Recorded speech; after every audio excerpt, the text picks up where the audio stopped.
Bueno, vamos a empezar recordando pues entonces la obra de Rembrandt, Magritte.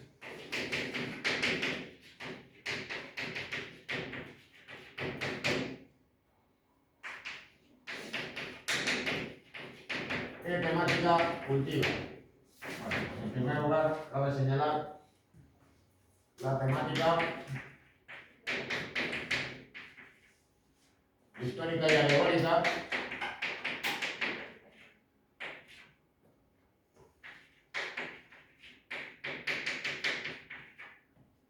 como es el caso de la obra que tenéis ahí, La conspiración de Claudius Civilis, que representa al caudillo que encabezó la rebelión bátava contra los romanos allá, pues hace ya más de 2000 años. Ese cuadro que fue un encargo en aquel momento del Ayuntamiento de Ámsterdam y que fue una obra pues, que no gustó y que por tanto fue rechazada, como yo ya había comentado.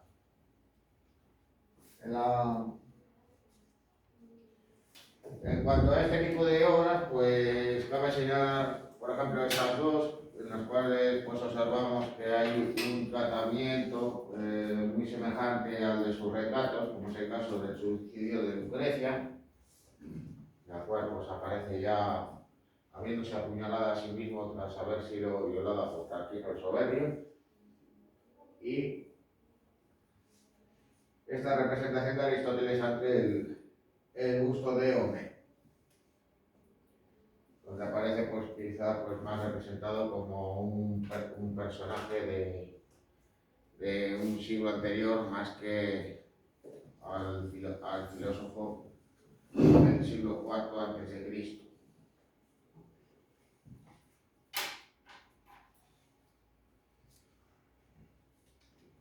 Frente a los artistas holandeses y a sus contemporáneos flamencos,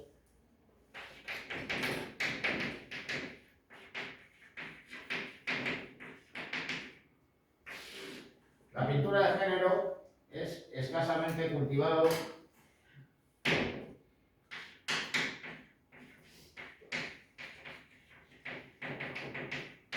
por Rembrandt. Es muy curioso porque estas obras eran muy demandadas en el mercado artístico de la época. Digamos que eso permitía, digamos, a los artistas posicionarse en el mercado e incluso convertirse en especialistas. Pero la evolución personal de Rembrandt pues le aleja de este tipo de obras. Pinta muy pocos bodegones, aunque curiosamente una de sus obras más conocidas va a ser un bodegón, el Buey Desollado. Y también pinta pocas obras costumbristas, que trata de manera muy parecida al del resto de sus obras, es decir, que lo que no trata es de representar, digamos, actos cotidianos más bien festivos o satíricos, sino que están, digamos, con la representación de un momento íntimo, con esa sensación un tanto de melancolía, pero también con ese hálito de espiritualidad. Como podemos observar en este caso, como es el de su pintura Mujer bañándose, que en realidad pues, se trataría pues, más bien de un retrato de su amante y anteriormente criada doméstica, Hedwig Stoffels. Al igual que en el caso de su mujer, Saskia van Willenburg, a Hedwig Stoffels la representa en varias de sus obras y será la modelo de varias de sus representaciones, incluso también estará presente en algunos de sus desnudos. Bueno, ya más propiamente como un bodegón tenéis aquí esta obra, el bodegón con dos pavos reales y una niña, donde aparece, digamos, ese tratamiento propio de un naturalismo descarnado, en el caso de Rembrandt, porque curiosamente esa espiritualidad e intimismo de su obra no va reñida con la concepción naturalista de las obras, tanto por esa correspondencia con las características propias del barroco, sino también con la mentalidad artística que existía por aquel entonces en Holanda, que incluso pues el propio Rembrandt llegará pues hasta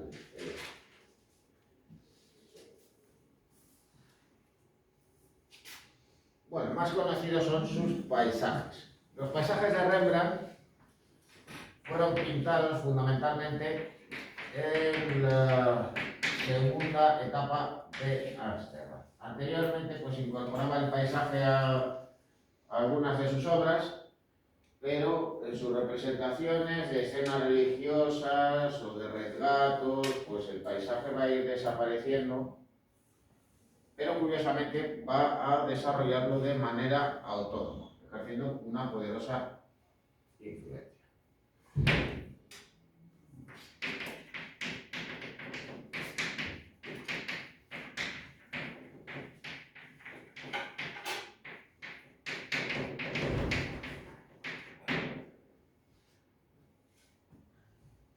Lo más novedoso del autor es que interpreta el paisaje como un vehículo de introspección personal. Digamos que lo que trata es de representar estados de ánimo melancólicos. Digamos que son paisajes que al visualizarlos pues, nos inspiran, digamos, sentimientos de tristeza, más que de calma, ¿no? Digamos ya en el caso de transmitirnos alegría o vitalidad.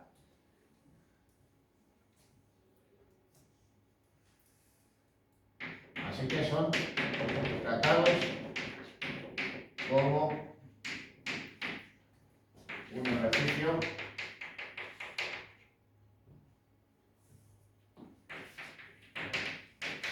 de introspección psicológica. Es decir, los sentimientos de Rembrandt van a estar presentes en el paisaje que él quiere representar. Y en ese sentido, pues digamos, que viene a diferenciarse de otros autores. Por ejemplo, pues hemos visto paisajes de Dios de la Cruz. ¿Qué es lo que representa? Perdón, de Dios de la Cruz no, ¿qué es lo que representan esos paisajes? Pues digamos una suerte de idealismo evocador del pasado. Esa nostalgia por la antigüedad clásica, por un pasado ideal. Sin embargo, en el caso de los paisajes de Rembrandt están apegados a la realidad de lo cotidiano, a los paisajes de la Holanda de la época. Aquí no hay una evocación de la Roma de la antigüedad o de la costa mediterránea de tiempos de los romanos o de la época en la que vivió Jesucristo.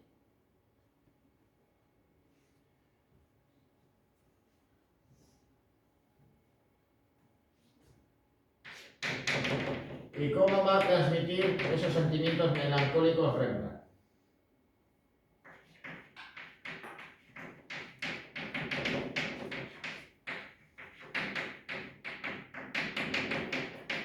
Pues a través de la luz,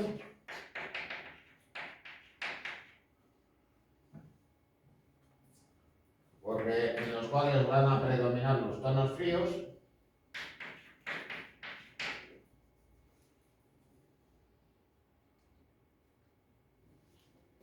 también representando cielos nublados o incluso tormentosos, porque claro, ¿qué nos va a dar, digamos, más sensación de alegría, de vitalidad? Pues un tiempo soleado, no viendo unos cielos plomitos.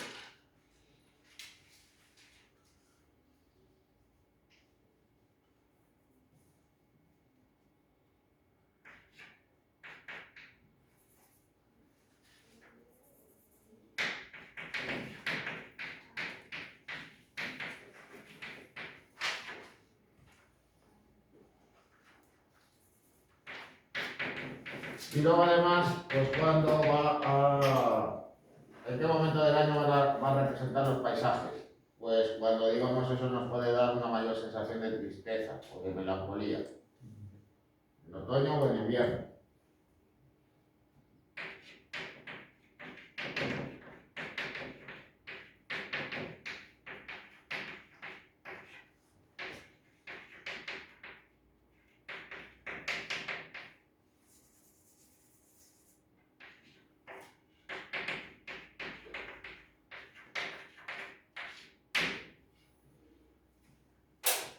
fin y al cabo, pues daros cuenta. ¿Qué nos anima más cuando estamos por el campo? ¿Ver cómo ya los árboles han perdido sus hojas o ver cómo están saliendo flores en el campo?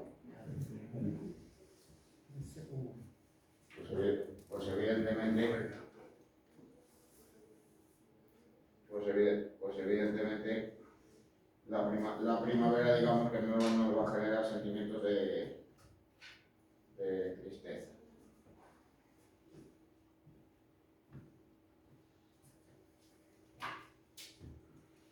Bueno, ahí tenéis un ejemplo.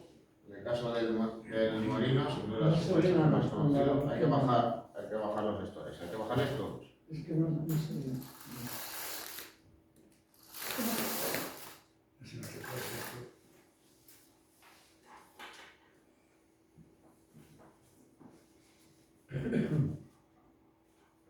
Bueno,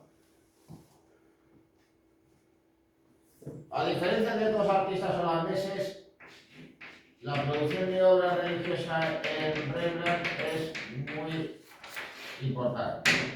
Realiza obras religiosas, pero eso sí, alejadas de la estética contrarreformista. Evidentemente, si él vivía en Ámsterdam, pues no iba a realizar obras que fuesen encargos de la Iglesia Católica. Y no va a tener como mecenas a un obispo o a un cardenal. Por lo que a la hora de abordar estos temas, va a poderlos abordar de una manera diferente. Y no seguir a esos patrones, digamos, tan rígidos propios de la estética surgida tras el Concilio de Trento.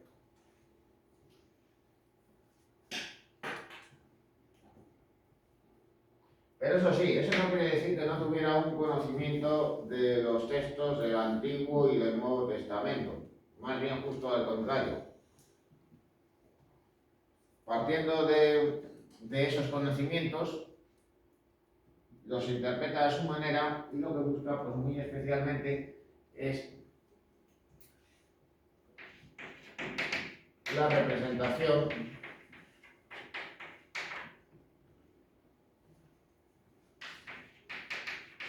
de momentos críticos.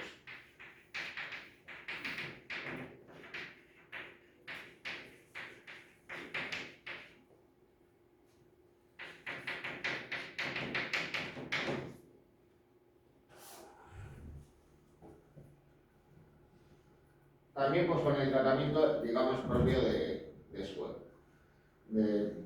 su obra. Aquí tenéis a la izquierda el regreso del hijo pródigo. ¿Aparecen vestidos estos personajes como si como aquellos pertenecientes a la antigüedad clásica? No. ¿Aparecen vestidos según la moda de la época? Mediante el recurso al ayornamiento propio de los pintores barrocos, tampoco. Pero en cambio, sí que podemos observar cómo es una escena íntima en la que el hijo llega pues es un mendigo, vestido con harapos, y como el padre, digamos, le abraza afectuosamente cuando éste regresa. Así que, por tanto, digamos que se interesa más en esa representación de esos momentos críticos donde vinieran a representar pues todo un marco de sentimientos por parte de estos personajes inspirados en las Sagradas Escrituras. Luego también nos encontramos aquí con Moisés, con los 10 mandamientos, en este caso con un planteamiento más propio del retrato, en la cual aparecen pues las tablas de la ley. Bien porque está mostrando la revelación o bien porque enfurecido está dispuesto a romperlas al observar cómo los israelitas adoran al becerro de oro.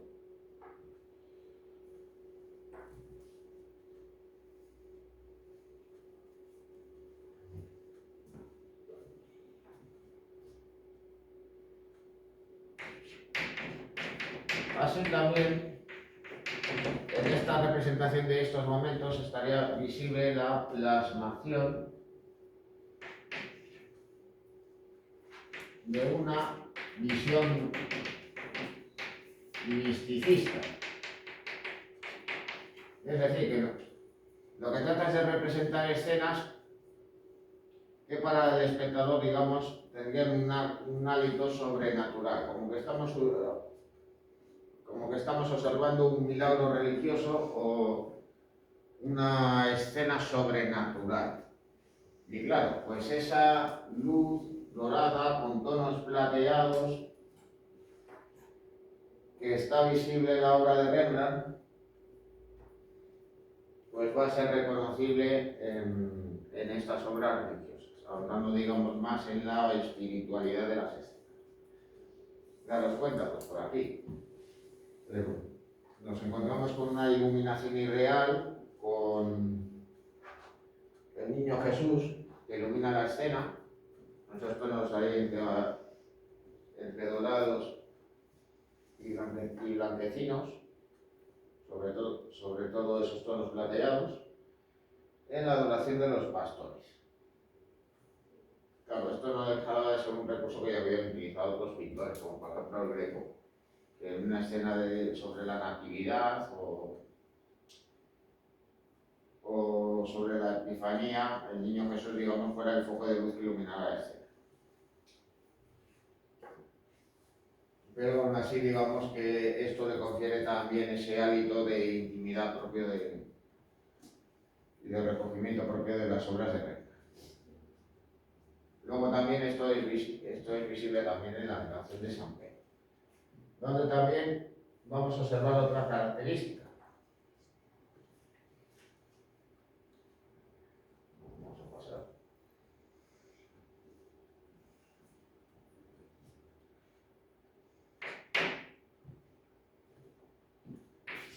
Bueno, pues a la vez que recurre a técnicas del retrato, donde va a ser habitual el empleo de un escaso número de personajes,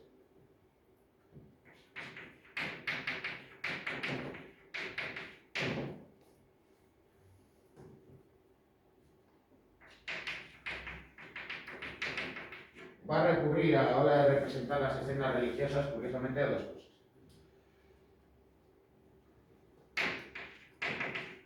Va a recurrir a ropajes orientalizantes,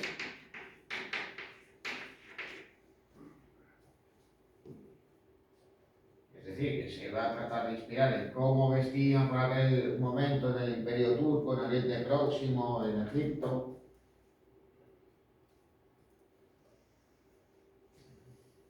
Y por otro lado se va a inspirar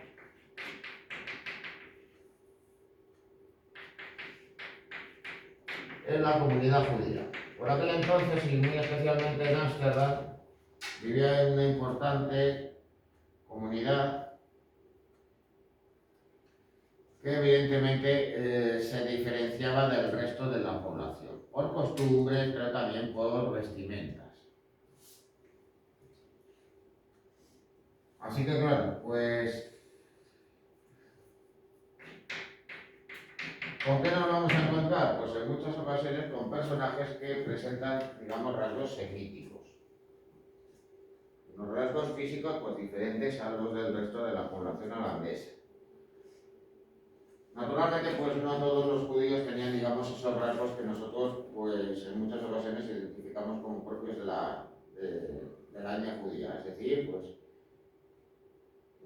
narices prominentes y algo bachas, orejas grandes, con un lóbulo más bien colgante, piel un tanto morena, pelo rizado. Pero evidentemente pues estos tipos físicos venían a estar incorporados también con la representación de barbas muy largas y raras, muy diferenciadas de las de la moda de la época, digamos más cuidadas, con bigotes más largos, etc. Bueno, sobre el tratamiento de estas representaciones, a modo de retratos, pues teníais estas dos, esta Virgen Dolorosa, donde se puede apreciar más cómo utiliza unas pinceladas muy anchas y muy pastosas, pero donde también están nuevamente presentes esos tonos dorados y blanquecinos. Luego ya a la izquierda también podemos observar cómo trata de hacer un ejercicio de introspección psicológica, recurriendo pues, a una técnica más bien propia del retrato. Representa la inspiración de San Mateo y claro, pues recurre a una suerte de retrato de medio cuerpo. Y claro, pues en otras ocasiones, cuando se representa esta temática, pues ¿qué es lo que aparece? Pues al ángel diciéndole al apóstol lo que tiene que decir. Como era lo que sucedía en la inspiración de San Mateo pintado por Caravaggio. El apóstol aparece en el pupitre y miraba hacia el cielo, y mientras el ángel le estaba diciendo lo que tenía que ir escribiendo. Pero en este caso, digamos que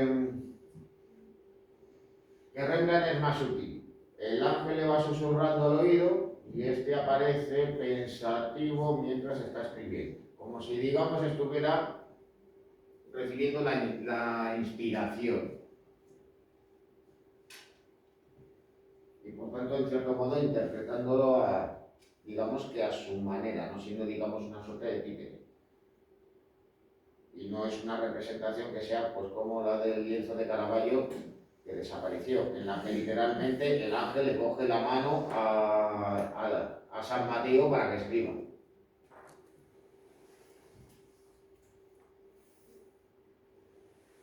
Bueno, otras obras religiosas las tenéis aquí, el Descendimiento, donde podéis observar que aunque recurre a un mayor número de personajes e incluso pues se representa el paisaje, el tratamiento del mismo es menos ampuloso que en el caso de Rubens.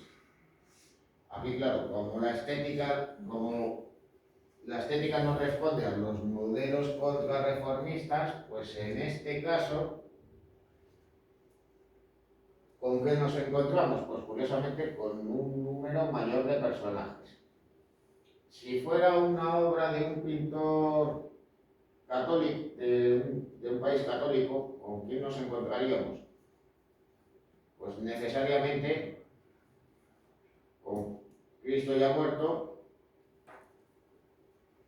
y otros cinco personajes. Es decir,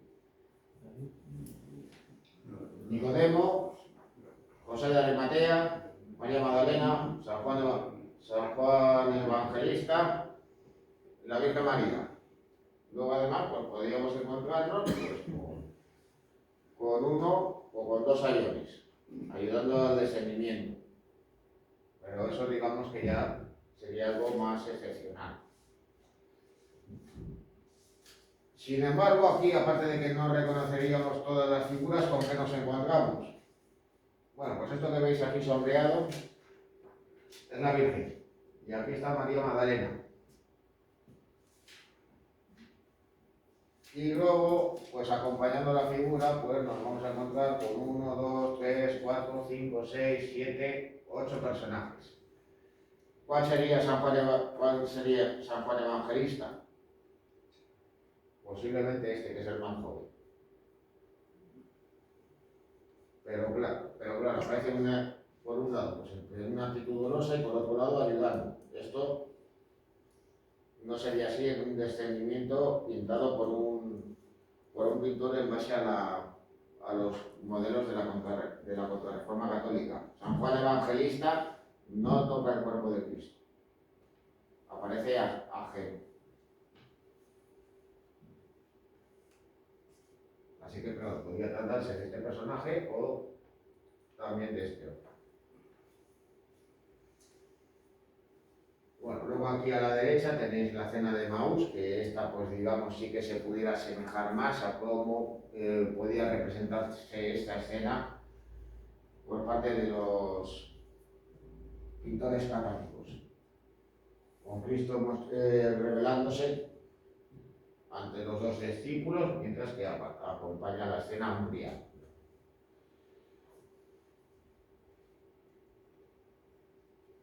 Bueno,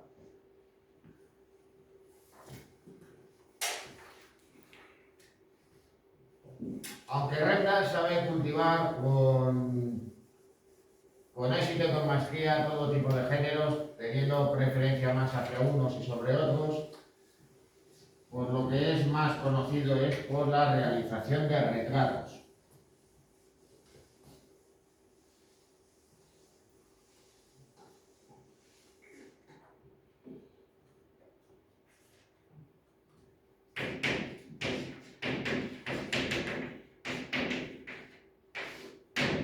Bueno, ¿qué tipos de retratos pinta?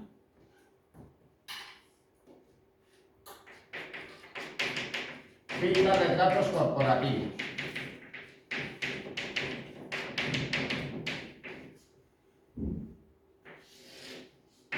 Como el que tenéis ahí.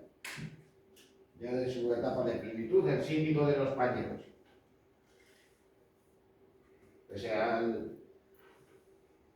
Pese al fiasco que tuvo con el ayuntamiento de Ámsterdam al pintar el lienzo sobre la conspiración de Claudius Civiles, pues conservaba todavía cierto prestigio. De ahí que el síndico de los pañeros de Ámsterdam le encargue este retrato.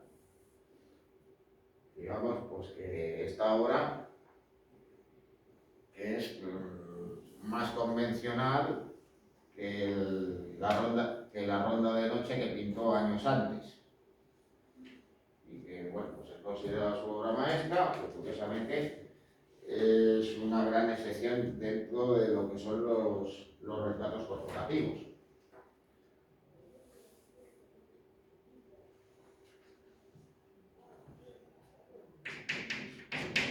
Luego también, ¿qué pinta? Retratos de familia.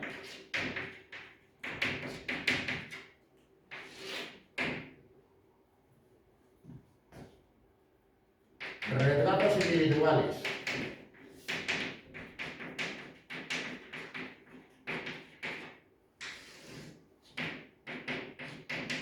Los llamados conies, es decir, retratos anónimos donde lo que busca es representar rasgos singulares o potenciar la expresividad. Y si hay un género que él cultiva por excelencia, es el autorretrato, donde incluso pues él recurre a esa estética propia de los conies, buscando la expresividad y representando también expresiones muy forzadas, incluso grotescas. Esto lo vamos a observar no ya en los retratos de la última época, sino en los grabados que se realiza él de sí mismo. Bueno, a esta gran variedad que llega incluso pues en la que incluso llega a recurrir al retrato de Puesque, eso de todos modos pues nos hubiera permitido hacernos una idea de qué hubiera sucedido si en las Provincias Unidas hubiera habido una monarquía absoluta y una nobleza poderosa que hubiera encargado obras de arte. Pero al no suceder así, pues los ejemplos de retrato puesto son muy escasos.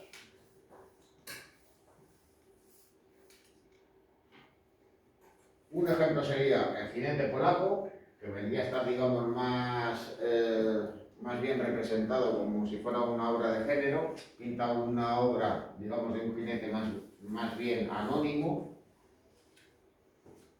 la que aparece pues con su arco y con sus flechas, supuestamente cazando.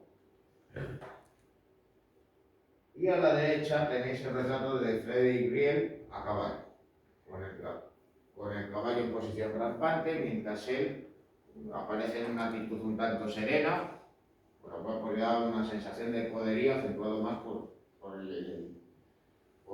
esa vestimenta esas vestimentas claras que cubren parte de su armadura. Bueno, como ejemplo de retrato de familia tenéis este aquí, que no sé, el nombre se ha quedado cortado.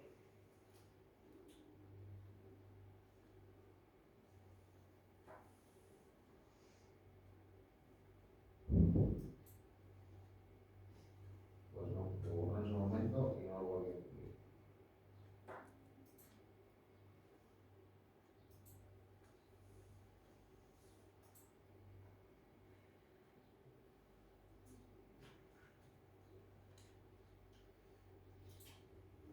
Bueno, tendré que buscarle para ponerle, ¿no?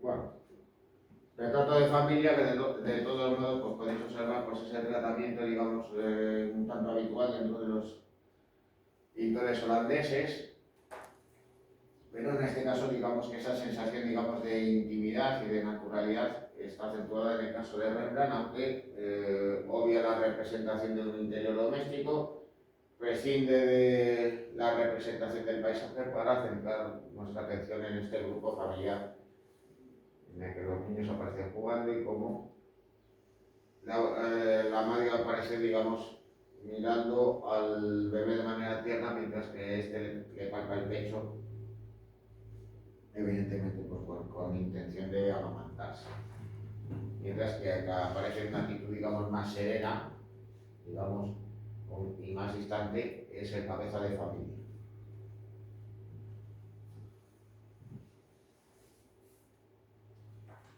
Bueno, para que observéis cómo va evolucionando también el estilo del pintor holandés, aquí tenéis dos ejemplos, como inicialmente recurre a un estilo más lineal, sobre todo cuando recibe sus primeros encargos de retratos,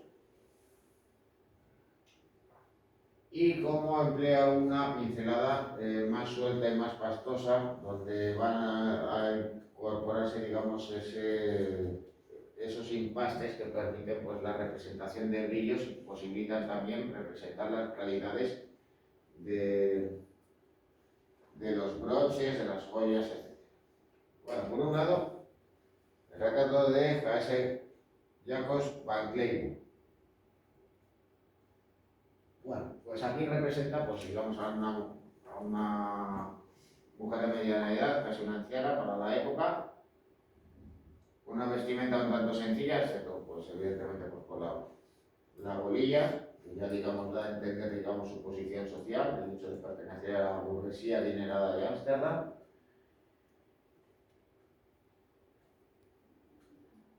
Mientras que en el caso de la derecha, representa ya a una mujer con una vestimenta más rica, con joyas, con ovalorios,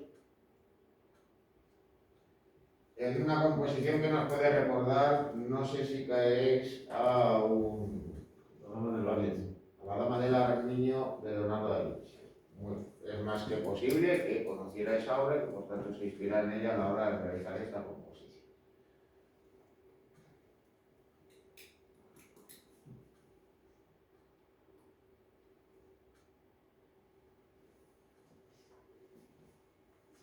Bueno, en relación a los llamados comiés, Rembrandt los aborda de una manera diferente.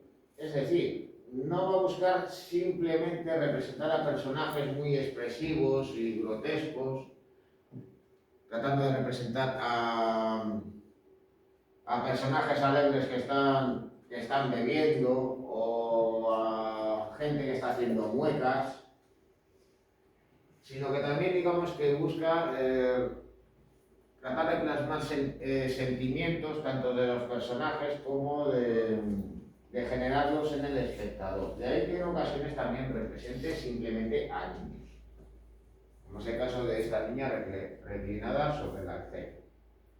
Luego también Rembrandt se va a interesar por el paso de la edad. Va a tener ya desde un inicio, curiosamente, una atracción por representar a personajes ancianos. Y de hecho,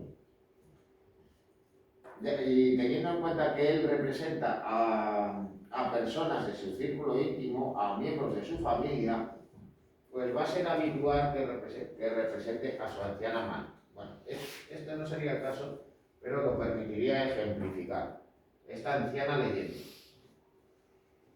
donde además pues viene a jugar también con la iluminación de la escena, como si pareciese que el libro cobra vida propia e ilumina la vestimenta y el rostro de la mujer. Y claro, pues también pues en el interior de la cofia pues vemos cómo recurre a esos tonos dorados que potencia todavía más la luminosidad de este retrato.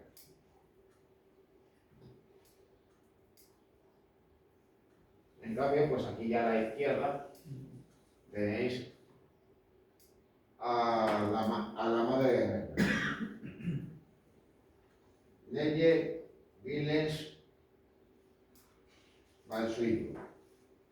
La madre de Rembrandt, pues en este caso, pues representada como una mujer muy ajada y descentrada, un tratamiento plenamente naturalista.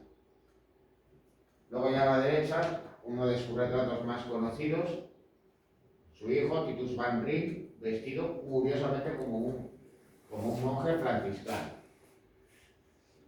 Y esto pues, claro, pues ese aire melancólico y meditabundo con el que representa a su propio hijo nos permite también centrarnos en cómo representa Rembrandt a los retratados. Pues se interesa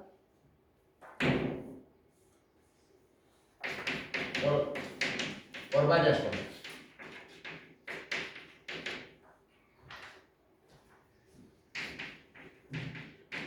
Me interesa por las calidades y por los signos de la edad,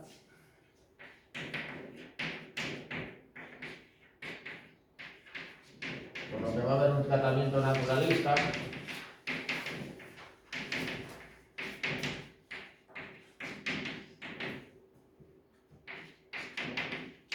Y por asomo a Rembrandt se le ocurriría hacer algo como lo que hacía Van Dyck, embellecer a los retratados. Trata de representarles tal y como son. Pero claro, no solo con sus rasgos físicos.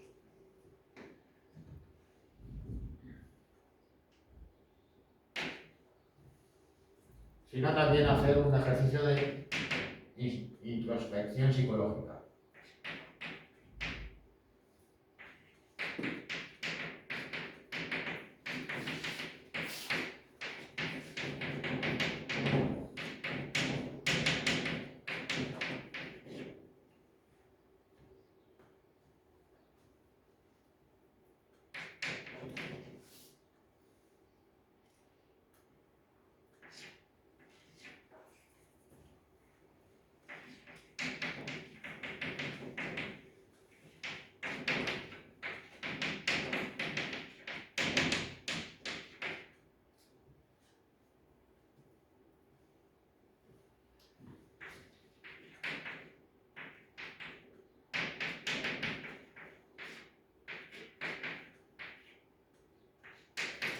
Pero aún así, de todas maneras, pues Rembrandt se va a interesar también por la expresividad.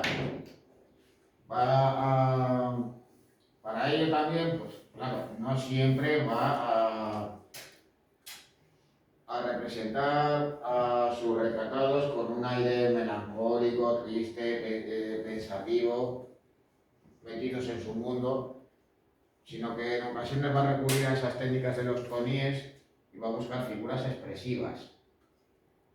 Por ejemplo, pues cuando pinta a su mujer Saskia van Willenburg riéndose, pero riéndose, digamos, de una manera un tanto extraña, como achinando los ojos, poniendo una mueca más bien rara. Creo que, aunque de todas maneras ese retrato no lo vamos a ver. Luego también cabría señalar que va a representar a personajes con una actitud serena, otros con una actitud un tanto altanera, algunos sonriendo de manera despreocupada, otros con una expresión más grave, con lo cual digamos que nos vamos a encontrar con esa variedad a la hora de plasmar la psicología de los personajes. Si en Hals nos vamos a encontrar mayoritariamente con personajes, digamos, despreocupados y orgullosos de su posición social, en el caso de Rembrandt nos vamos a encontrar una mayor variedad, aunque predomine, sobre todo a la hora de abordar sus autorretratos y los retratos de aquellos que forman parte de su círculo íntimo, con expresiones más tristes y melancólicas.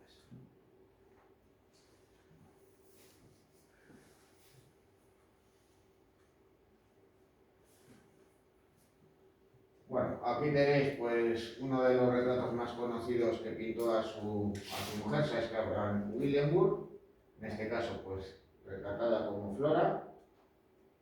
Uno de los recursos, digamos, más habituales de Rembrandt es vestir a los personajes como si fueran figuras alegóricas, personajes de la mitología o incluso figuras religiosas, y ahí que digamos que les represente, digamos, de esa manera. ¿Cuál era la posible finalidad? Bueno, pues se barajan varias.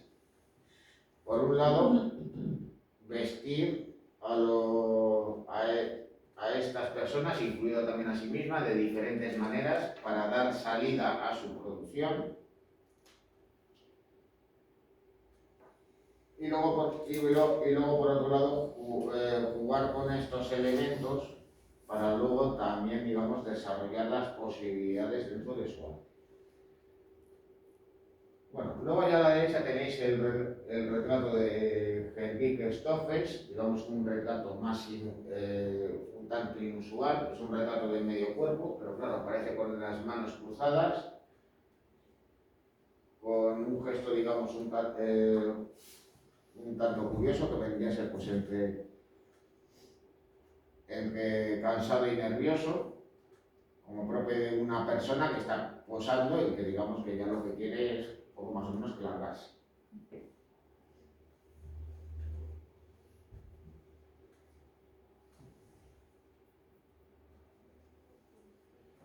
Bueno,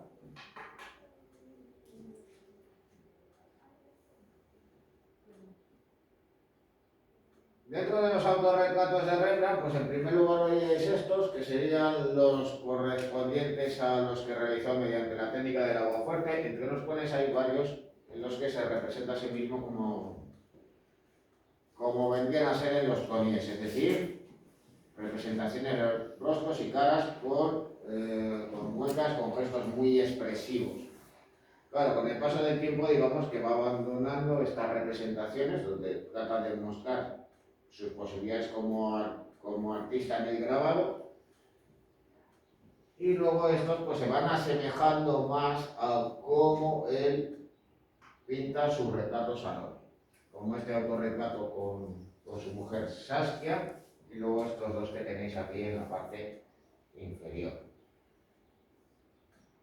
La técnica del grabado, además en el caso de Rembrandt, la abandonará allá por la década de 1650, porque a partir de ese momento, digamos que recupera nuevamente la realización de lienzos de gran formato y por tanto su producción pictórica aumenta más que notablemente, pero la de grabados prácticamente desaparece.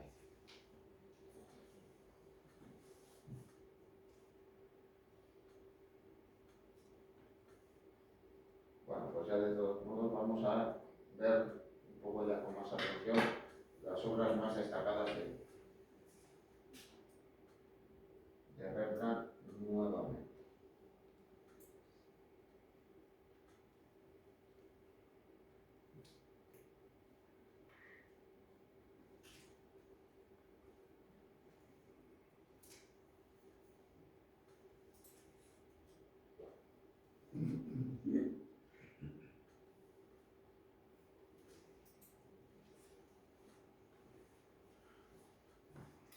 Bueno, obras destacadas. Al igual que con Rubens, pues las voy a ir agrupando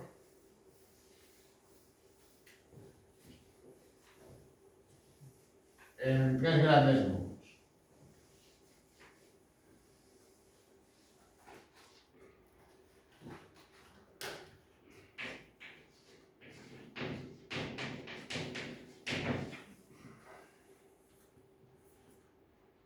a la sazón retratos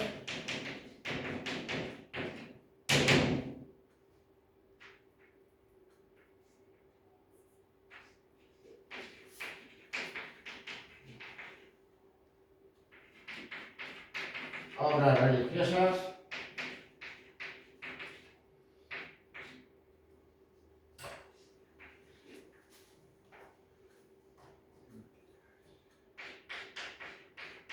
y alegorías, guión, pintura de género.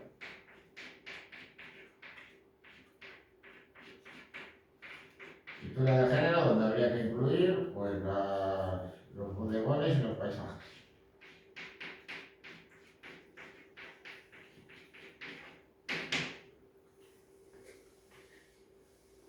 Bueno,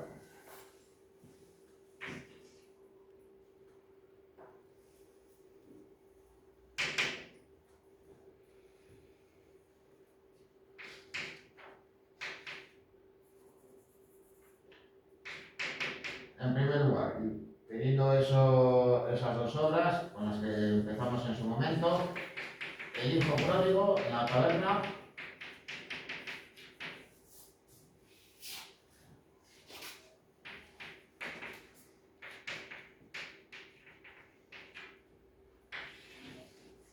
o autorretrato con sastre.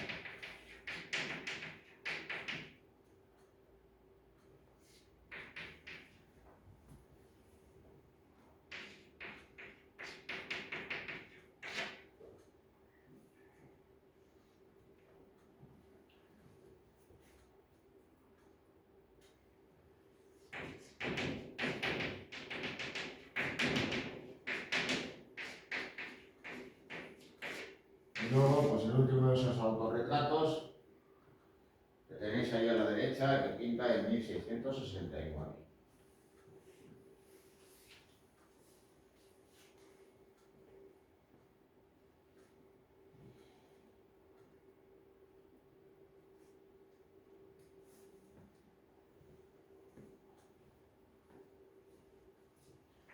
Esta de los grabados.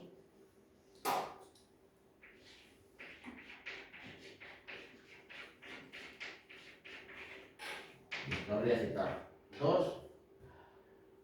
La estampa de los 100 florines.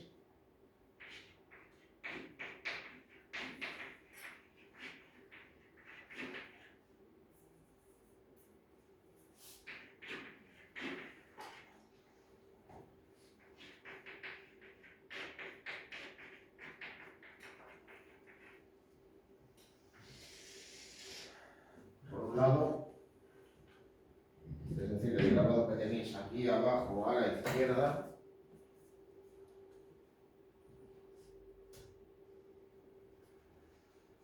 Y las tres cruces, que es la estampa que observáis ahí, donde podéis apreciar bien cómo Rembrandt con maestría recurre a esta técnica para jugar también con los efectos de luces y sombras.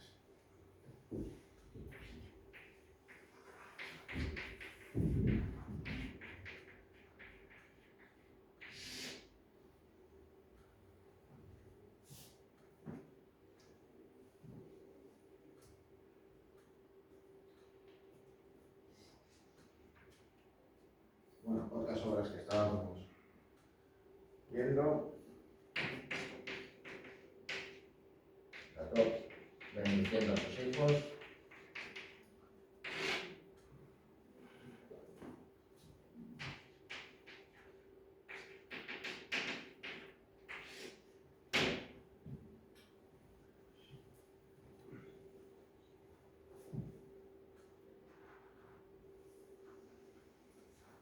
Otra religiosa sería Asuero, Amán y Esther, donde ya os señalé también pues, cómo recurre a la técnica del empaste y cómo también recurre a esa iluminación real de los doctorados, reduciendo el número de personajes y prescindiendo de los elementos, digamos, más secundarios de la escena, centrándose en los personajes.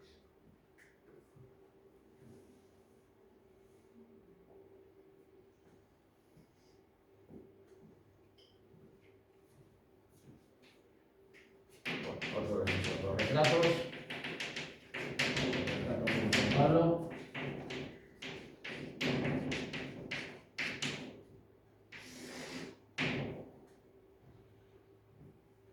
Que tenéis aquí, mientras que a la izquierda tenéis el sacrificio de Isaac.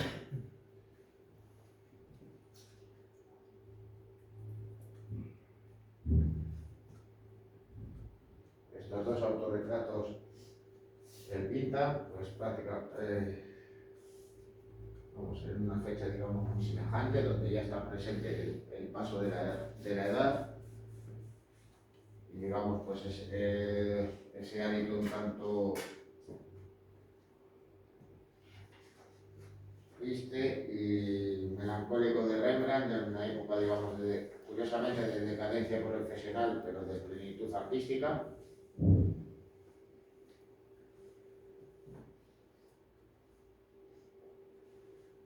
Bueno, como una de sus obras de juventud,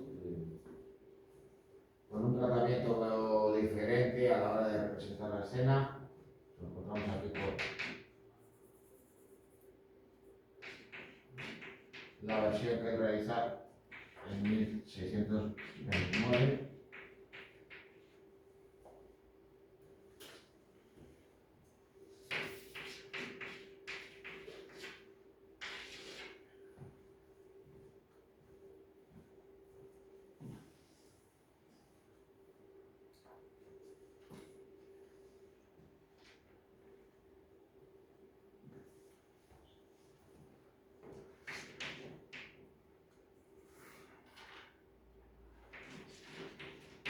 Luego, como ejemplo de retrato, pero también de pintura, digamos, de pintura de género, con un componente alegórico, La novia judía,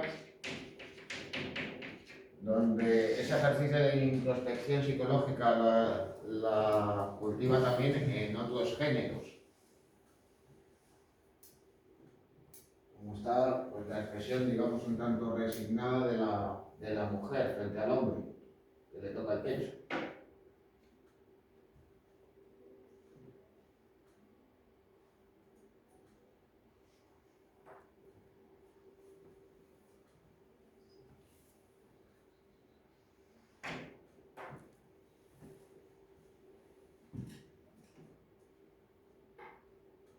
Bueno, otra de sus obras, digamos, de juventud del retrato de Europa, donde todavía está presente el tratamiento del paisaje y un tratamiento más y una técnica más lineal en el caso de su obra, digamos que todavía estaba inspirado por los modelos tenebristas de los pintores holandeses de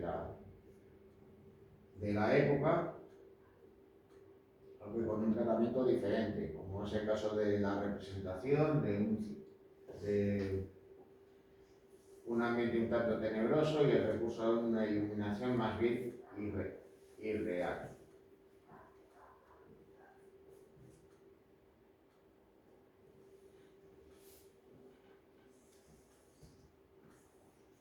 Otras obras religiosas, Tobías y Ana.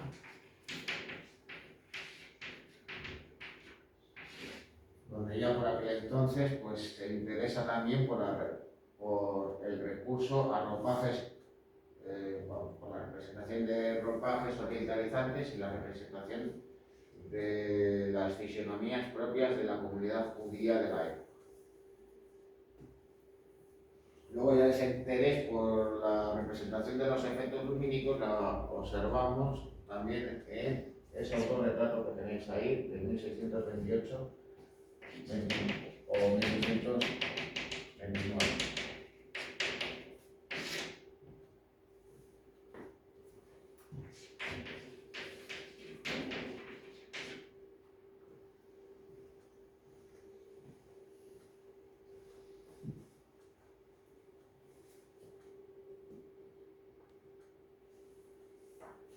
Bueno, aquí a la izquierda tenéis la representación de la tormenta en el mar de Galilea, que más nos puede recordar la representación de escenas relacionadas con una temática histórica o o alegórica de los pintores románticos que a un pintor del siglo XVII. Al fin y al cabo, los pintores románticos se van a inspirar en ciertos pintores del barroco y uno de ellos, evidentemente, va a ser este pintor holandés.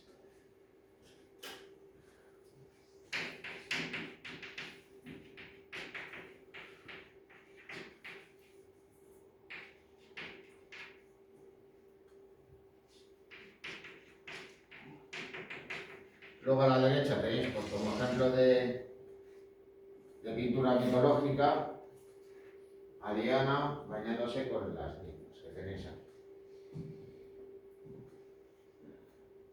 Con un tratamiento de la escena pues semejante al retrato de Europa que habéis visto antes, aunque con una escena, digamos, más tenebrosa, recurriendo a esa iluminación irreal.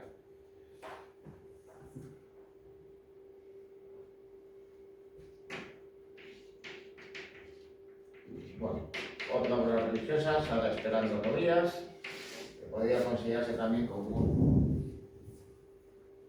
un retrato.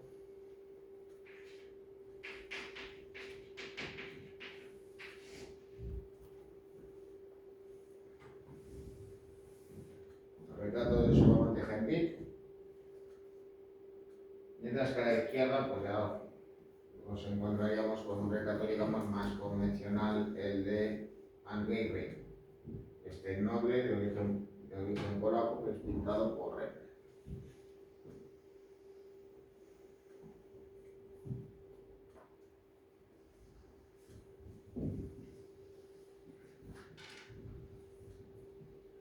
Bueno, otro de los retratos, el retrato de Saskia, ya vemos luego más rápido.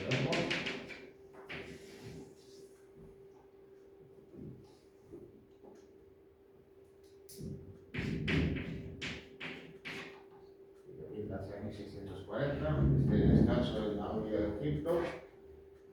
Y aquí, a la derecha, tenéis su representación de Cristo y la mujer adulta, donde curiosamente, pese a representar una gran arquitectura, pues esta pasa a un segundo plano, reduciendo, digamos, la angulosidad de la representación, empequeñeciendo las figuras, pero curiosamente al recurrir a esa iluminación irreal, permite que centremos nuestra atención en la representación y sobre todo pues centrándonos en la figura de la mujer, que centra más nuestra atención que curiosamente incluso la propia figura de Cristo.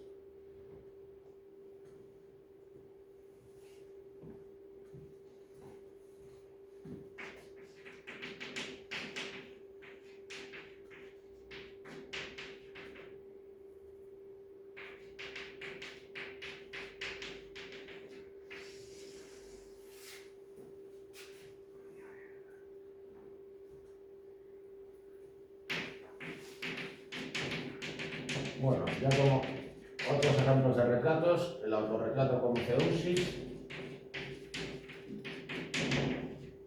que en este caso pues juega con la pastosidad de la pintura, ocurriendo otra vez pues esos tonos dorados, muy pastosos, que también dan ese aspecto abocetado a la obra.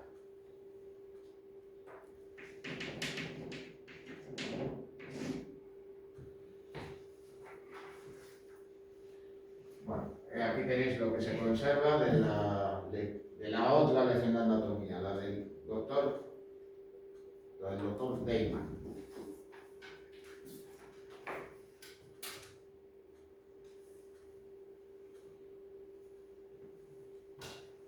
Bueno, dentro de su obra de género, pues el bodegón más conocido que tiene es El buey desollado.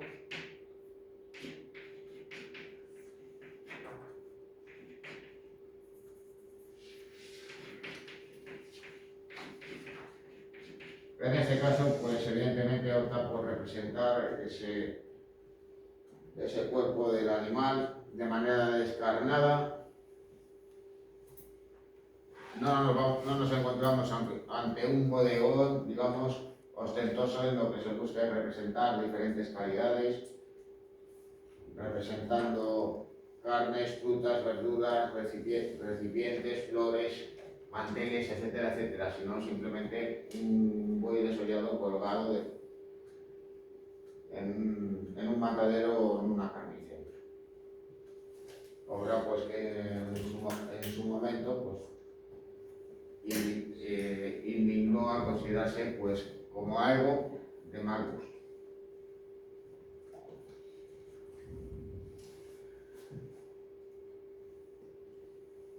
Bueno, otro ejemplo de obra, en este caso alegórica, pero vinculado a la temática histórica, la conspiración de Claudius Civilis.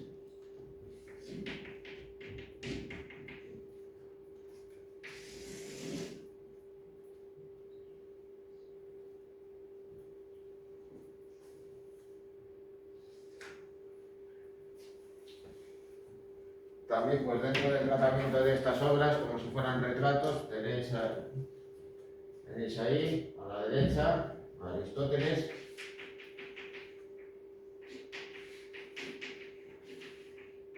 observando el busto de Homero.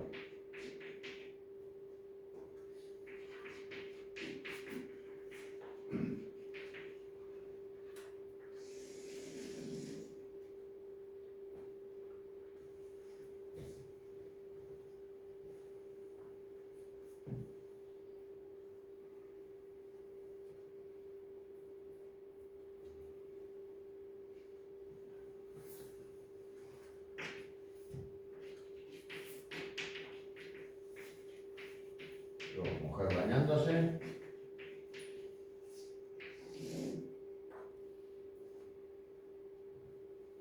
Tenéis ahí a la derecha. Como otro ejemplo también de pintura de género, que puede considerarse también como un retrato de Enrique Stoffels. Bueno, dentro de esa pintura alegórica vinculada con la mitología, pues cabe citar una que hemos visto con anterioridad, y es su versión de Danae y la lluvia dorada. Voy a citar así, y con un tratamiento semejante, y teniendo en cuenta de que tanto en una como en otra es muy posible que tuviese como modelo a Enrique Stoffels,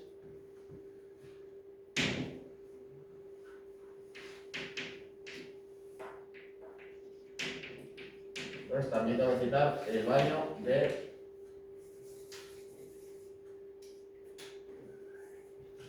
Betsabé.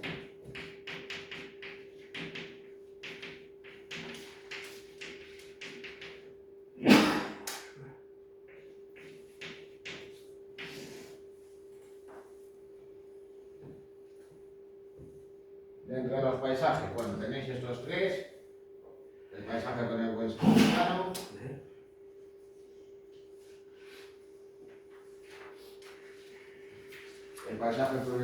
este paisaje fluye con ruinas, donde aparece, digamos, esa figura humana un tanto empequeñecida del paisaje, y el paisaje de montaña con tonteras. Aunque evidentemente pues, el paisaje más conocido es el molino.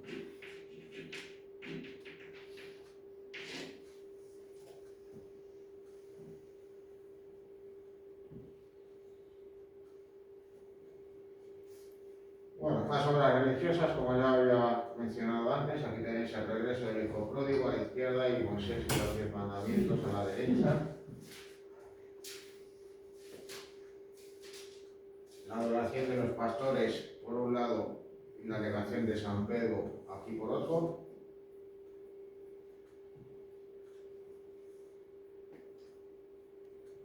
Su versión de la inspiración de San Mateo, así como esa representación de la Virgen de la Dolorosa, ya que de todas maneras en ocasiones también se acerca a esas representaciones propias de la estética contrarreformista.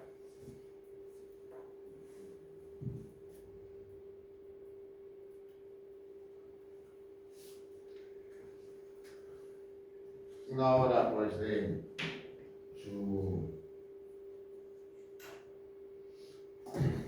primera etapa en Ámsterdam, que es el festín de Baltasar, la que representa también ese momento de revelación.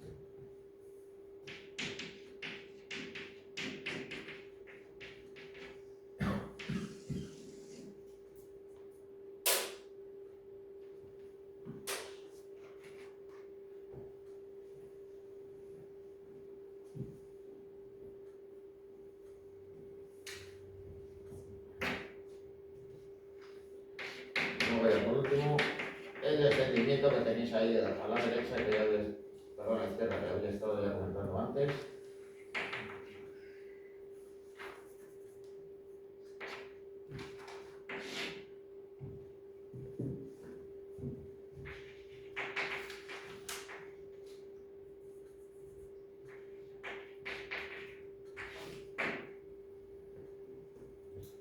Y por otro lado, la cena de Emaús.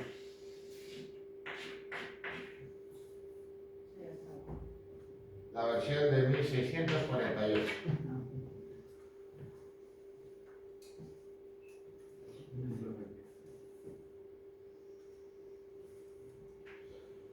Bueno, retratos ya de aquí hasta el final.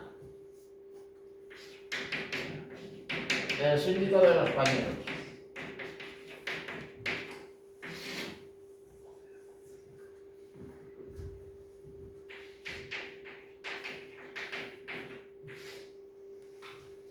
Bueno, en este caso, pues la representación de este retrato corporativo pues se ajusta más a los modelos convencionales, a cómo hemos estado viendo este tipo de retratos con anterioridad. Se trata de la representación de los miembros de una corporación que aparecen, digamos, con los elementos que les reconocen. En este caso, pues aparecen vestidos a la moda de la época. Vestidos de negro, tanto su vestido como su sombrero, con esos cuellos y esos puños blancos y llevando el pelo largo, así como bigote y perilla o una mosca. Aunque aparecen todos ellos mirando al espectador, pues aparecen, digamos, en una actitud un tanto distendida. Más que estar posando, parece como si Rembrandt les hubiera sorprendido, como si se hubiera introducido en el salón y les hubiera interrumpido en una reunión.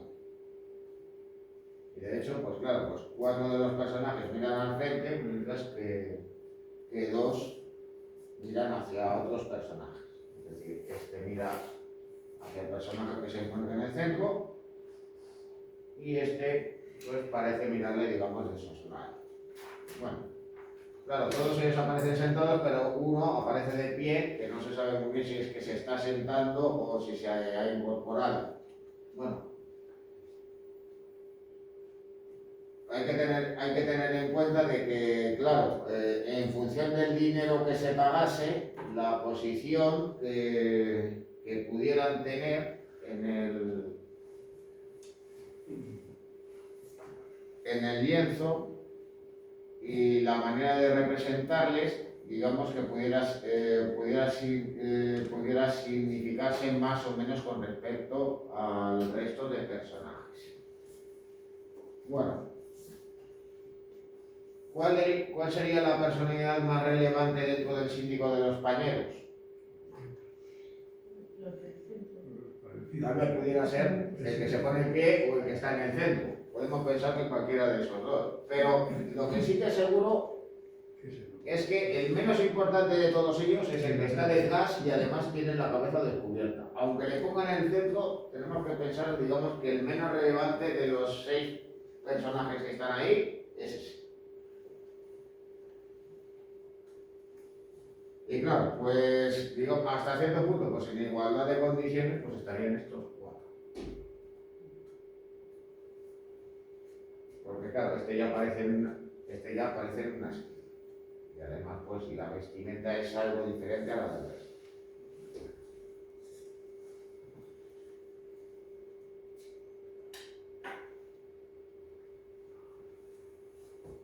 Bueno, otros retratos, y por poner un ejemplo de retrato ecuestre, el jinete polaco.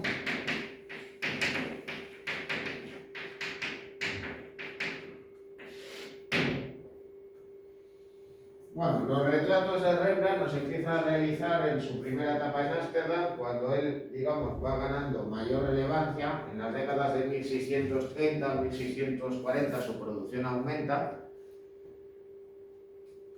pero en su etapa de plenitud la representación de retratos se mantiene, aunque claro, la producción de aquellos realizados en su círculo íntimo, es decir, autorretratos, así como las obras en las que va a estar presente miembros de su familia o de su círculo personal, va a ir en aumento. Bueno, como ejemplo de uno de esos retratos iniciales tenéis el de Joseph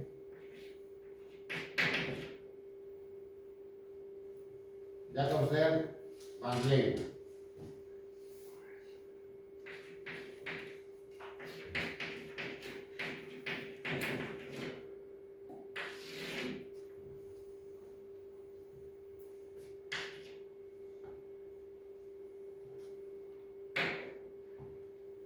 Luego a la derecha pues tenéis la dama, el retrato de la dama con cachorro, esa obra que nos puede recordar a la dama de la de Leonardo da Vinci.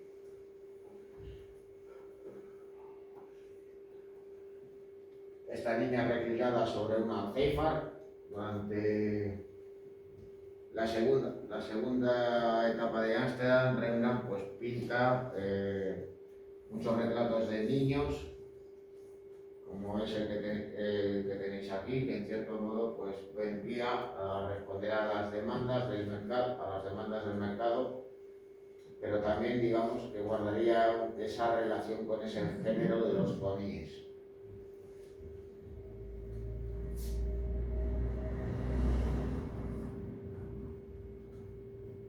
Bueno, el tratamiento de sus autorretratos también guarda hasta cierto punto relación con la representación de los miembros de su familia, y aunque pinta otros retratos,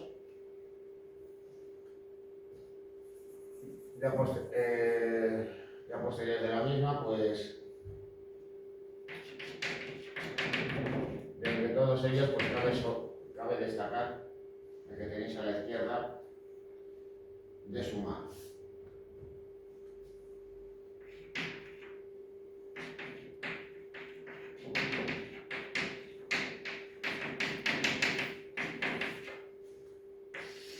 El retrato de la madre del artista, Lydia Williams der Swissburg. Todos los nombres en neerlandés se las traen. No me extraña que hablen también inglés. Pues no hablar su idioma.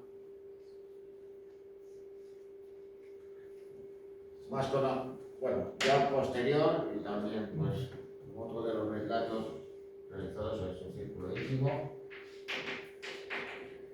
Titus van Rijn, como San Francisco de Asís o como franciscano.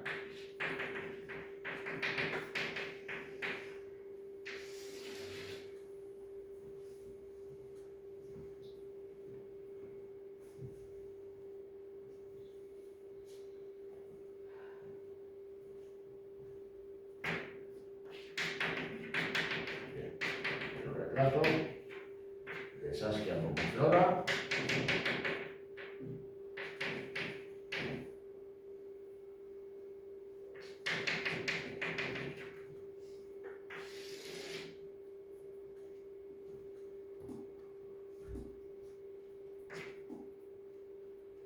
Y a la derecha, aunque la pinta en más ocasiones, aquí,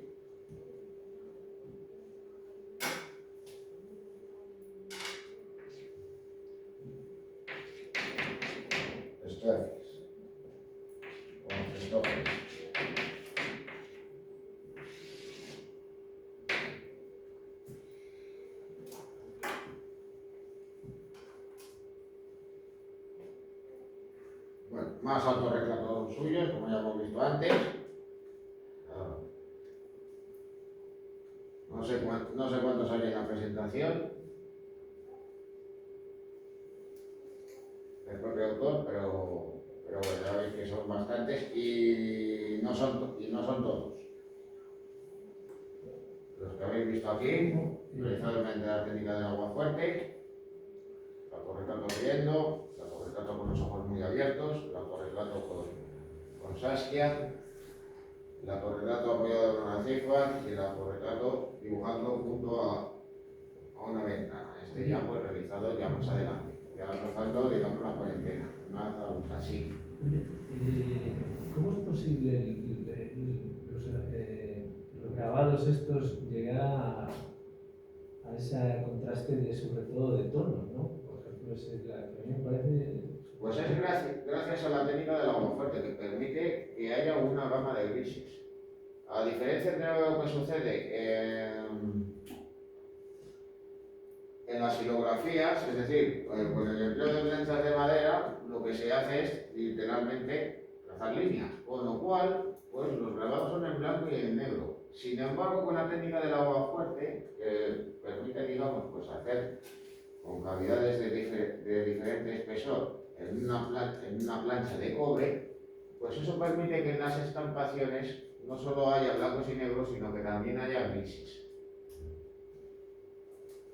Rembrandt dominaba esta técnica, al igual que Goya en el siglo XVIII, y eso pues le va permitiendo, claro, según va avanzando, va obteniendo un mayor dominio sobre esta técnica, poder realizar estampas en las que va a jugar con los efectos cromáticos en blanco y negro. Y una diferencia, por ejemplo, desde el centro al de la derecha, el de la derecha es que es espectacular. O sea, esos tonos tan cambian. Claro, porque es que entre uno y otro pues pasan casi 20 años. Y claro, pues su técnica va mejorando. Bueno, además, este es el que tiene la Casa Museo de Rembrandt como cartel para señalizar el edificio al exterior.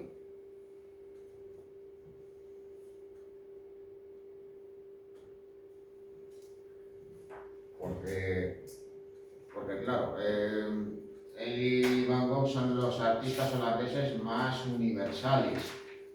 Pero, ¿cuál es el artista por excelencia de Ámsterdam?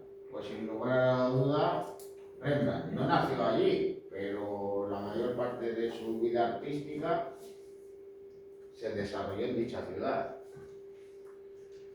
Bueno, otros autorretratos, pues uno de juventud y otro ya en su etapa de plenitud, ya cuando era pues un anciano. Por un lado, el autorretrato a los 34 años, inspirado pues en esos modelos renacentistas propios de Durero y de Rafael. Ese autorretrato pues se vendría a inspirar ya más concretamente en dos obras.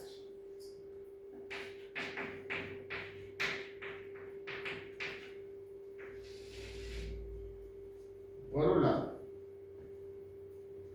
¿os recuerda algún retrato de Rafael?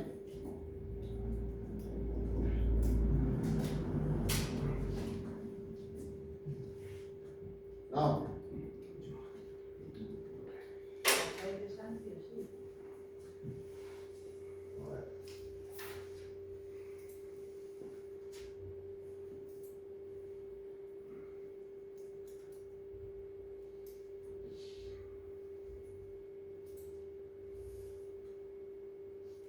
A este.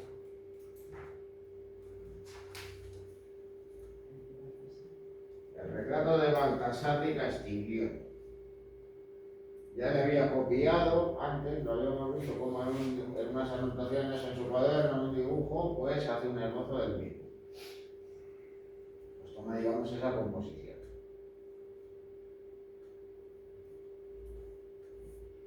Es decir, pues trata de plasmar la psicología del personaje, una composición, digamos, de medio cuerpo, con las manos unidas,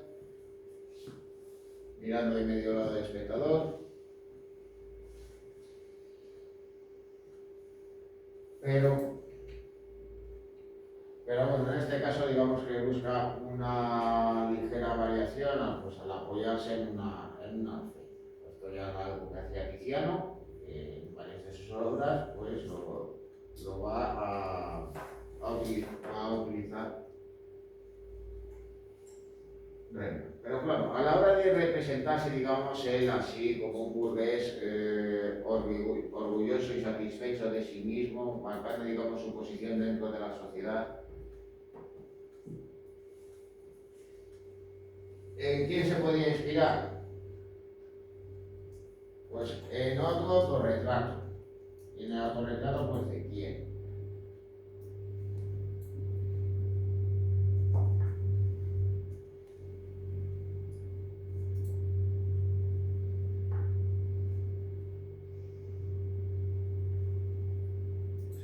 Pues este. El autorretrato con guantes. En este caso sí que se apoya en una alfeta. Y se representa a sí mismo como si fuera, pues, un noble o un miembro de la alta burguesía de finales del siglo XV e inicios del siglo XVI. Se viste pues, de una manera un tanto a la italiana, mirando de manera, digamos, decidida y firme al espectador, señalando pues, que él no es un simple artesano que maneja pinceles, que él es algo más. Claro, los artistas holandeses del siglo XVII, pues se trataba ya de artistas pues, que gozaban de una posición social, digamos, diferente. Pues, contaban de un oficio que venía a estar marcado por los mercados. Sus obras se compraban y se vendían, pero que evidentemente estos firmaban sus obras, tenían un mayor reconocimiento social. Y claro, pues eso le hace representarse de esa manera también, digamos, vestido como alguien adinerado, alguien con una posición muy importante dentro de la sociedad del Ámsterdam de la época.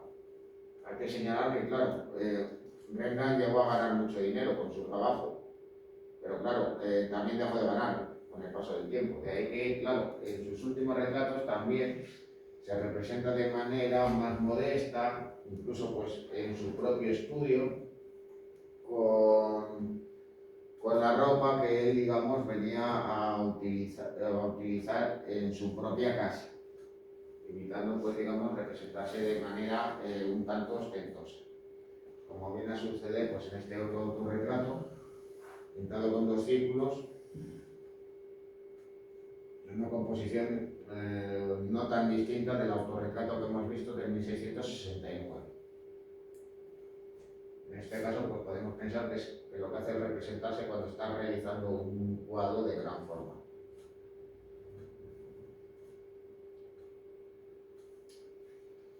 Bueno, obras destacadas, pues dos retratos de Rembrandt, dos retratos corporativos. Sus dos obras más conocidas, la lección de anatomía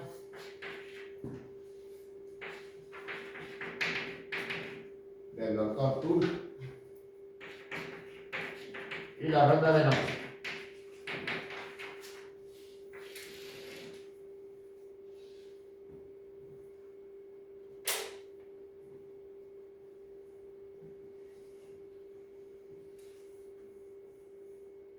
Bueno, aquí podéis ver este cuadro que en realidad, digamos, no es una lección de un médico con sus alumnos. No hay más que ver, pues, el aspecto que tiene varios de ellos, que son mayores en edad que el doctor que está dando la lección.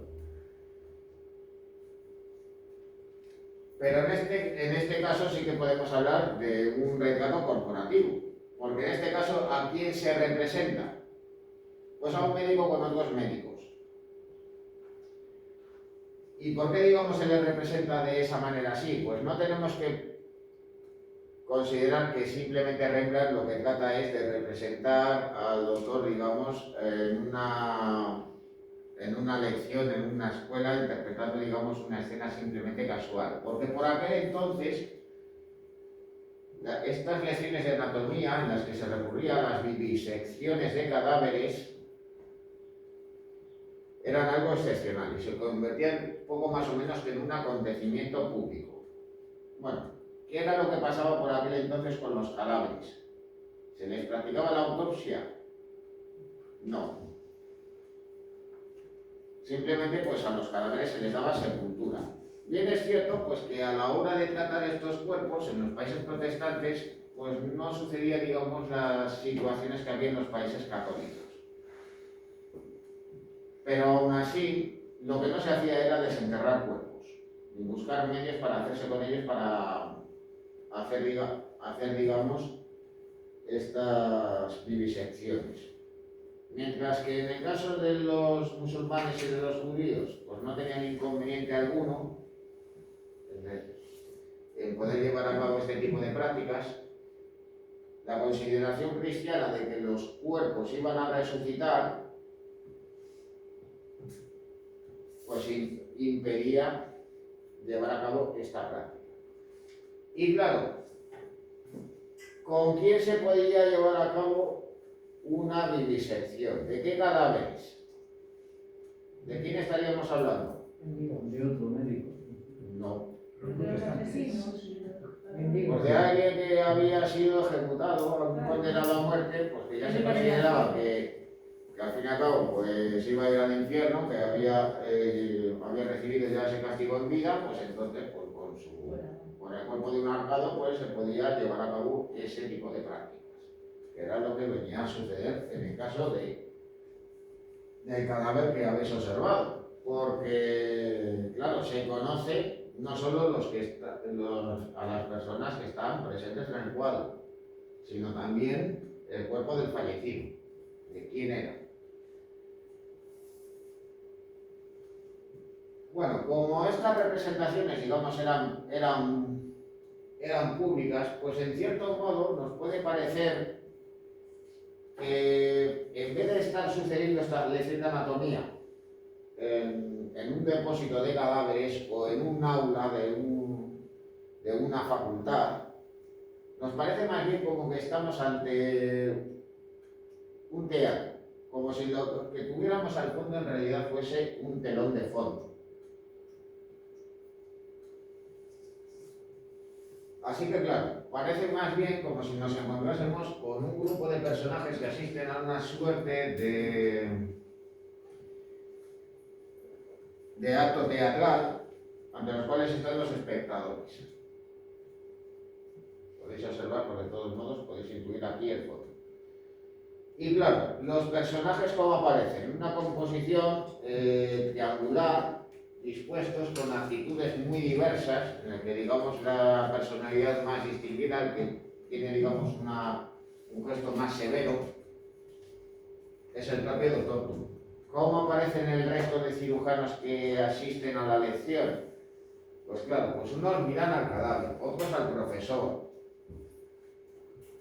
Este personaje, el que se encuentra en la parte superior, nos mira de frente. Y claro, pues otros aparecen en una actitud un tanto distraída.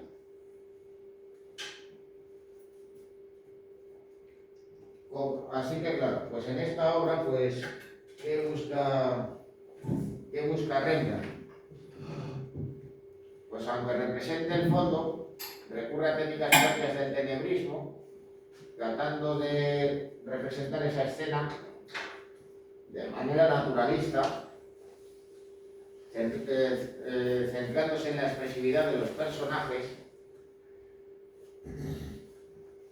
y jugando también con los contrastes lumínicos. Aunque eso sí, en esta obra nos vamos a encontrar con un tratamiento, digamos, más lineal, con unas pinceladas menos pastosas y con un mayor, digamos, interés por los detalles. No nos vamos a encontrar con esa luz dorada y envolvente de origen real que nos encontramos en otras obras suyas.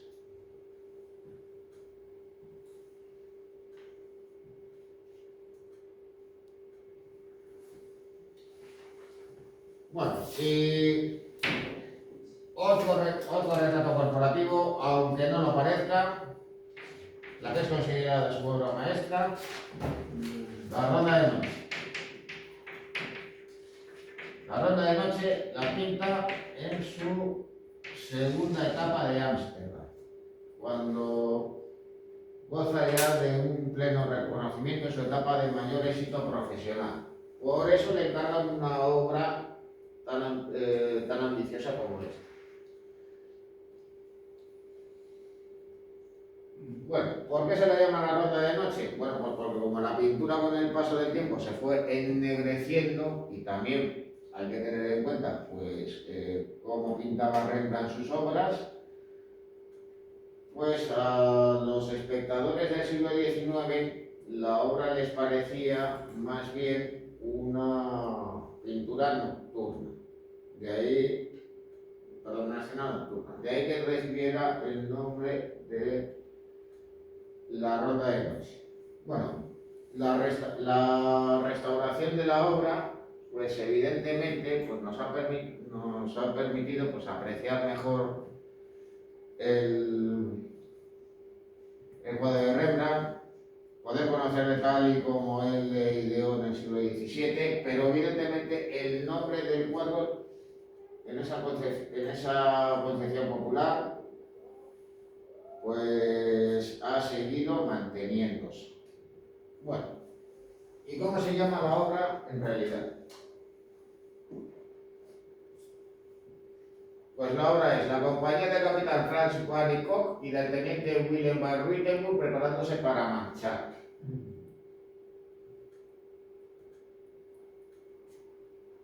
Bueno, pues se trataba de una compañía militar que dependía del ayuntamiento de Ámsterdam. De ahí que le encargaran un cuadro de enormes dimensiones que iba a decorar un salón. Al fin y al cabo, estas compañías cívicas dependían de los consejos municipales. Por tanto, eran encargos muy importantes para los pintores. Y claro, acerca de la relevancia y de la importancia que tenían los artistas en Holanda, por aquel entonces, pues la medida, digamos, de conocer el reconocimiento social que pudieran tener por aquel entonces, estaban los encargos que pudieran recibir de las corporaciones locales. Y claro, pues si estas estaban más ligadas a los ayuntamientos, pues más importantes iban a ser esos encargos y mayor reconocimiento iban a tener. Así, por ejemplo, en el caso de Hals, él realiza varios retratos corporativos y la mayoría de ellos son de compañías militares de Halle. ¿Eso qué nos da a entender? Pues que Hals era el artista más importante de la ciudad. Bueno, en el caso de Rembrandt, pues él trasciende el género. Porque, claro, cuando pensamos en un retrato corporativo de una compañía militar, pues estamos pensando en militares que están en un banquete, que están, digamos, en una actitud relajada, distendida, aunque eso sí, se les representa con sus rasgos más reconocibles. La banda militar, lanzas, espadas, el estandarte.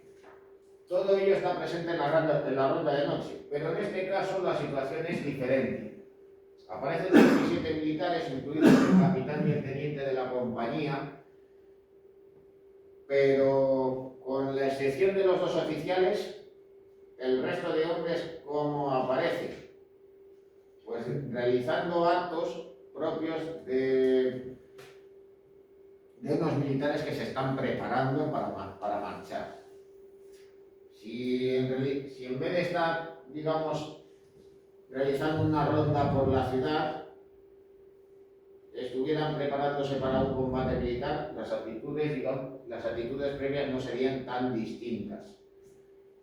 Es decir, pues soldados preparando los mosquetes, soldados también portando las lanzas, elevando el estandarte o realizando un redoble de tambor.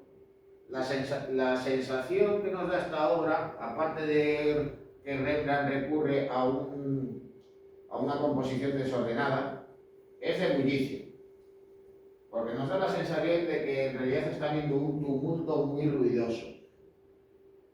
Claro, fruto de este bullicio, pues también nos encontramos con esta niña que se encuentra en medio de todos estos hombres y que trata, digamos, de quitarse de en medio.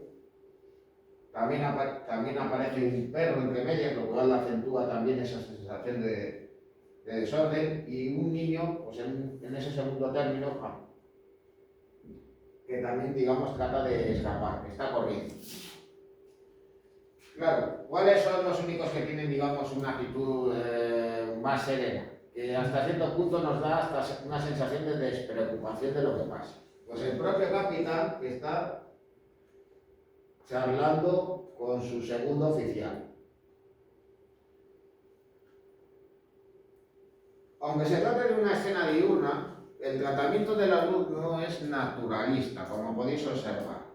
Vuelve a recurrir nuevamente Rembrandt a esos tonos dorados y también blanquecinos, en el cual pues va a obviar los elementos, digamos, secundarios, es decir, apenas va a esbozar los fondos, y va a tratar de centrar la atención en los personajes. Curiosamente, en lugar de utilizar un foco real de luz, van a emplear dos. En primer lugar, la luz que ilumina a los personajes y que parte de los dos oficiales, y curiosamente la luz que parte de esta niña, creando por tanto contrastes cromáticos. Curiosamente, aunque represente a una menor, los rasgos de esta mujer se van a inspirar en los de su mujer, en Saskia Van Willenburg. Podemos pensar que, bueno, que la utilizó como modelo para realizar esta composición, por no buscar, digamos, a otra persona para la obra.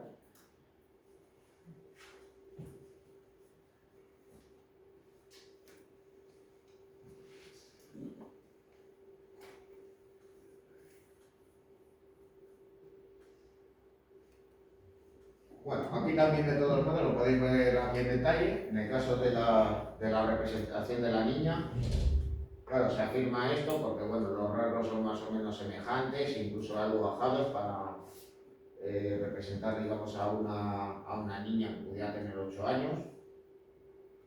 Y luego ya más en detalle a los dos oficiales, que claro, al ser los personajes, digamos, más importantes dentro de la compañía y por tanto los que pagaron más dinero para aparecer en ellas, pues aparecen con una pincelada menos suelta, y donde está presente pues también la representación de las calidades, el hecho de que aparecen con vestimentas más ricas, más ostentosas, y donde pues también están presentes pues el tratamiento de los brillos de los bordados, de las armas también, etc.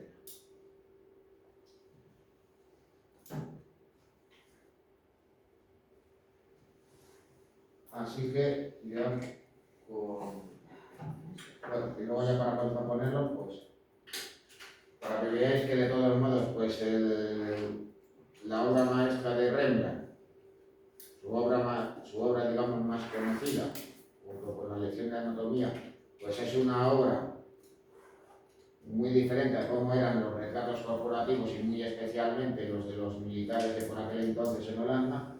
Pues daros cuenta,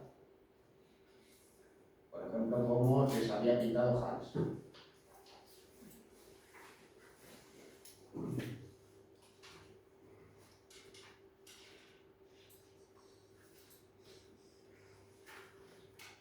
En este caso aquí, en el banquete de los oficiales de la milicia de San Andrés de Harlem.